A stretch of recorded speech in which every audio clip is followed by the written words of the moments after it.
So I'm going to read to you an excerpt from my 2019 screenplay. Bear in mind, this following one is a little edgy, so if you're not of age, take a hike. This is a little vulgar. At my weekly Dr. Natural appointment in Brooklyn, I say, "As you know, Dr. Natural, I've been working on a screenplay to help educate people with mental illness. I want it partially to be a comedy, but I also don't want to make fun of mental illness, and I don't want to make the character a complete joke like Borat or Dumb and Dumber. I want the character to be inspirational and empowering."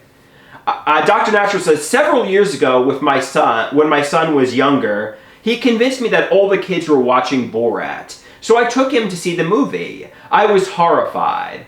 I said, that movie's not for kids. It can negatively affect kids and put thoughts in their head. I remember listening to the radio show Opie and Anthony with my dad when I was really young. They're edgy radio shock jocks. There was an episode where people were talking about having sex with animals, dogs, and someone said it was like enhanced masturbation. After hearing that episode in 2002, I decided to try it. It was the worst mistake of my life. It was so traumatic. Do you think I have PTSD from the dog sin?" Dr. Natural says, "You have many traumatic experiences, but it doesn't sound like PTSD." The next day, I give my dad the morning call when I'm in the bathroom. I dial his number and begin to get angry because I'm always calling him. He never calls me, and I start to wonder, does he even want to talk to me? Poppy says, "Hey buddy, I was watching pro wrestling last night, and I saw the crazy wrestling character." I say, "Yeah, Bray Wyatt. Most of the time he's happy-go-lucky, but when he gets angry, he transforms into a serial killer-like monster." Poppy says, "It's like he's duping people with his nice persona." I say, "No, I think his emotions overtake him, then he becomes crazy." I'm thinking to myself, my dad's in his 60s. It's absurd we're arguing about a pro wrestling character. I'm also thinking, does what my dad say have a double meaning? Is he a monster who's duping me and living a double life? He's absentee and neglectful.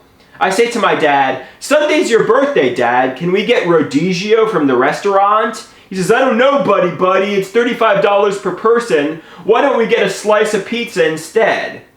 I'm thinking to myself, I saw my dad with a wallet full of $20 bills. My dad probably goes out and spends all his money on himself and his friends, but he complains about spending $10 on me once a week.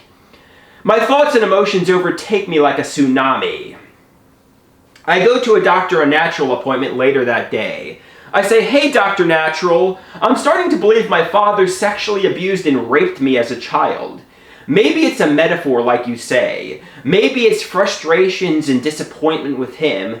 Then emotions overtake me. It feels like sexual abuse and rape, but it's really him being an atrocious father. Or is it real, and my parents are gaslighting me?" Dr. Natural says, "Not now or as you've believed in the past. Is there any evidence for these fantasies? They are thoughts born of painful feelings, not facts." Then my thoughts start to escalate. I start to wonder, why did he sexually abuse and rape me? Could a rock star like Billy Joel be my biological father? Thankfully, I've come out of this emotional tsunami using your techniques. I no longer believe it. I'm back to normal. Dr. Natural says, "How can it be any alleged sexual abuse reflexity implies celebrity status, lineage, or imminent discovery by a celebrity? Most childhood abuse does not have positive ramifications, let alone entry into the ranks of celebrity. If your conviction of the abuse entails a celebrity angle, then you should know that it is self-propagated." I say, "That makes sense too. Obviously, I don't want to go back up on the Invega. There are so many adverse side effects, and they've been better since reducing it." Dr. Natural says, "If you don't want the psychopharmacologist to increase your medication, fight these delusional fantasies off with my techniques."